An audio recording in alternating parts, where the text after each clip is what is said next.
Hi, this is Anne-Marie Miller, and today it's the letter D today for the Be Aware Holistic Healthcare videos.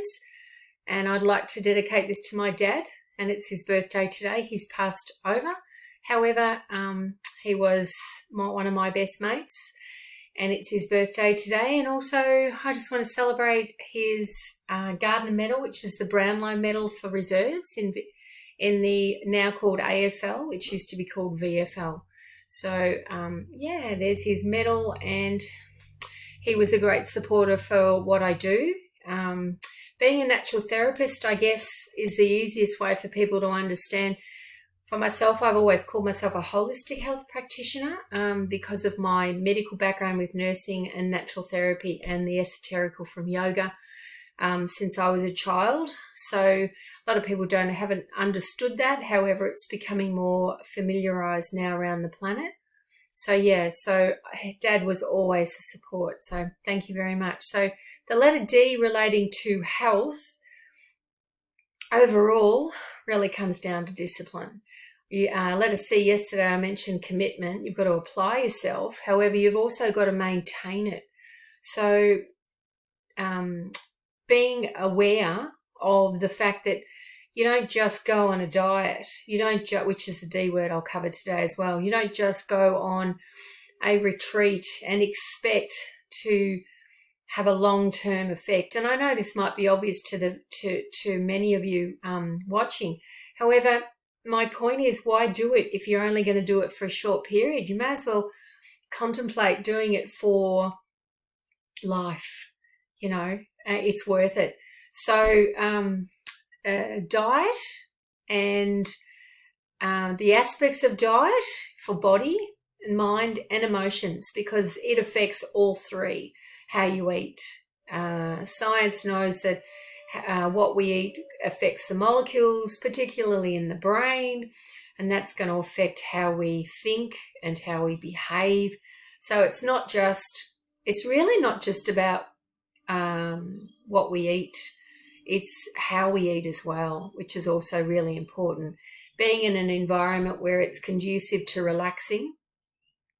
When I taught children for about 10 years, the Be Aware Holistic Health course, I used to always emphasize that being angry wasn't a good thing to do when you were eating. You need to be relaxed and sit down. Standing up's not optimal because think about it, your body actually has to put the energy into standing. So why not put it into the digestion of the food? So while you're sitting, and preferably in a relaxed form. So diets are hugely different all over the world, and that's for a reason. If you live in a place where it's predominantly cold, then you're going to require more fats and possibly more proteins. If you live in an area where it's warm, you're going to need, a lot of carbohydrates to keep that energy aspect up as well, the short-term energy. Having been a vegetarian, or I was for 19 years, and then starting to eat meat again because it was the way of my life required it. Now I've picked up vegetarian again. I know how to do it really well. I've had, as I've mentioned before, 4 kids, and I've never had any, and I was full vegetarian then, and I never had any problems with low protein, low blood, iron levels, low calcium. I knew what I was doing. So I want to give a simple way today of how diet, which will help your body, mind, and emotions, how you behave, how you feel, and how you think. For someone like myself who's studying all pretty much all the time, I haven't had too many breaks without studying, and it's nothing for me to just sit down and study quite easily for 4 to 6 hours. Fluids, yes, you've got to have fluids to keep that brain and the rest of your bodily activities happening. However, it's nothing for me to sit down, and I'm not tired. I'm not tired after it. So if I can share what I can do, what I've done and what I do, and that can help others, then that's my journey completed in this lifetime, because that's what it's all about for me. Sharing is caring. So Diet-wise, to start off with, we've all heard of protein, fats and carbs, although some people call them sugars. Sugars are carbohydrates, and there's different types of carbohydrates, and that's the basic energy perspective of element of food. So yes, your single or your monosaccharides, the simple sugars, they're going to give you a quick source of energy. However, and then the complex ones are going to break down substantially longer in time aspect. People talk about the GI or glycemic index these days. I've been doing this before they had that term. So I probably sound old, and to some people I probably am old at 56. However, for me, I haven't reached halfway yet, so my potential. So, carbohydrates, very important. So fats are also important. They are the insulation. We need fats around our organs, particularly a small amount around the heart, small, and around the back, protecting around the kidneys.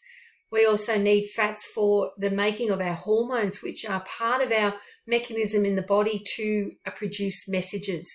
We produce messages, which I'll go into later on in the videos, via other areas of the body, particularly the nervous system, via chemical and electrical. However, the hormones are essentially need a fat, cholesterol, which is made. They're made from the pathways from cholesterol in the body. So hormones need fat, and then we've got the protein. Now, protein's a really big, poignant factor because with fat and carbohydrates, we can make fats out of carbs and carbs out of fats in the body. And as I said before, or maybe I didn't, but carbs are broken down into different ones, which I did. So are fats. Fats are broken down into elements such as essential fatty acids, triglycerides, etc. Proteins are also broken down into smaller elements, and they are your amino acids, which many of you have probably already heard of. And then depending on what you're reading, it's 20 to 22, I think it's around 20 now, amino acids, of which there are 8 to 9, depending on what age you are, that are essential. And that means that you've got to actually ingest those 8 or 9. It's because the body won't make it or synthesize it from foods that you're eating out of the carb or the fat. So you need to actually take them. Otherwise, the body catabolizes it. It breaks it down from wherever it can in the body, and it literally is stripping away your own resources.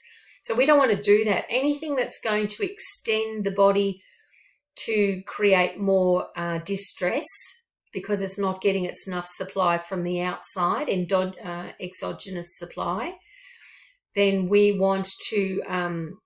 need to supply it within the foods.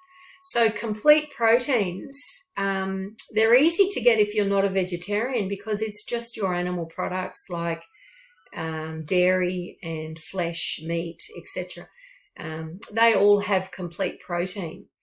However, when it comes to vegetables and grains, and you can see the ads on TV, they talk about cereals with high protein, etc.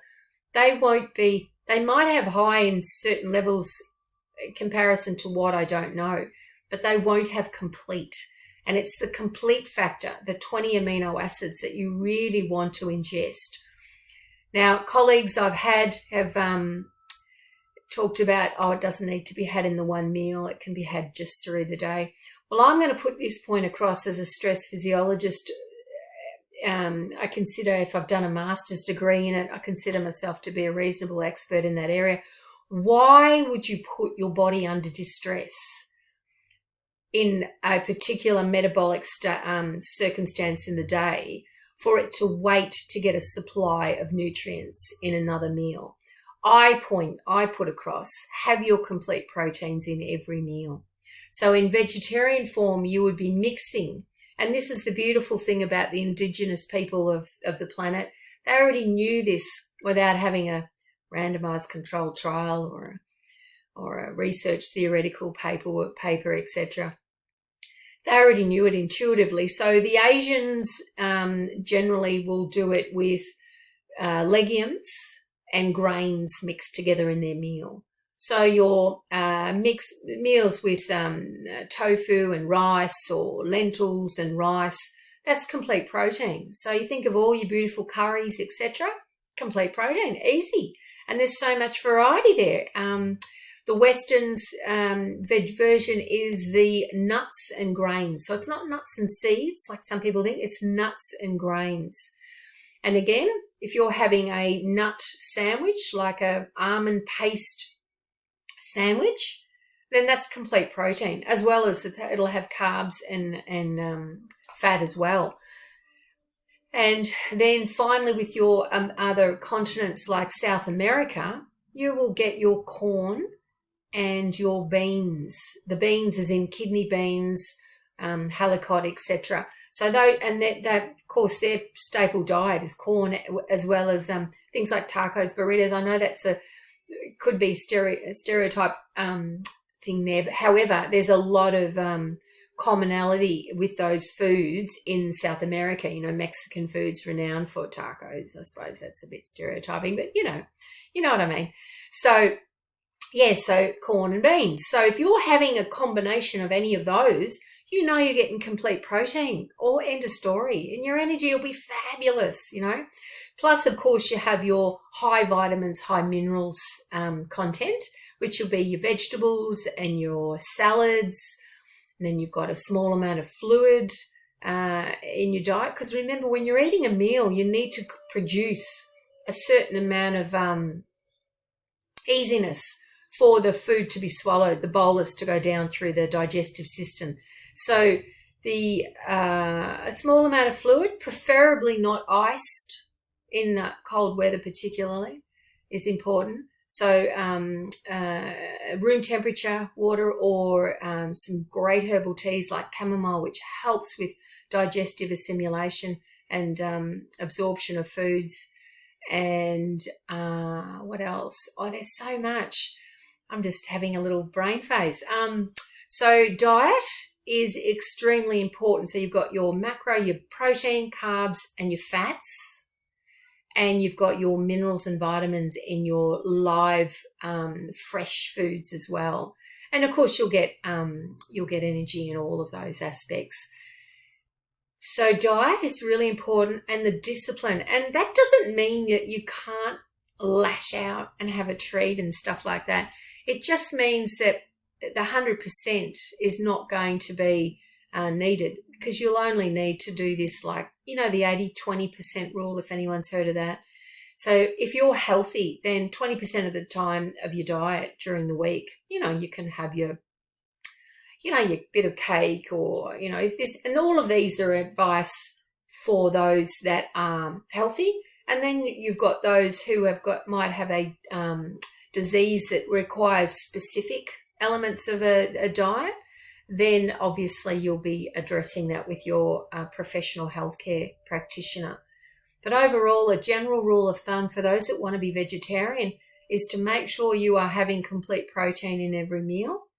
And those that eat meat, from the studies that I did with the cancer course that I studied, anything over about 5% during the week, you start to, for red meat we're talking about here, you start to increase a greater element of cancer development potential. So just consider that in a 21 meal program for the week, which is also, again, a general rule of thumb, because intermittent fasting has been a big one. But we are naturally intermittent fast if we have a breakfast or a break fast from the dinner the night before, and we don't snack in between, and that's 13 hours.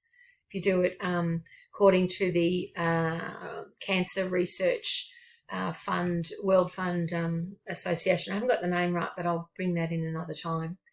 So thank you very much. Diet, discipline is very important for holistic healthcare, building the body, clarity of the mind, and emotional stability.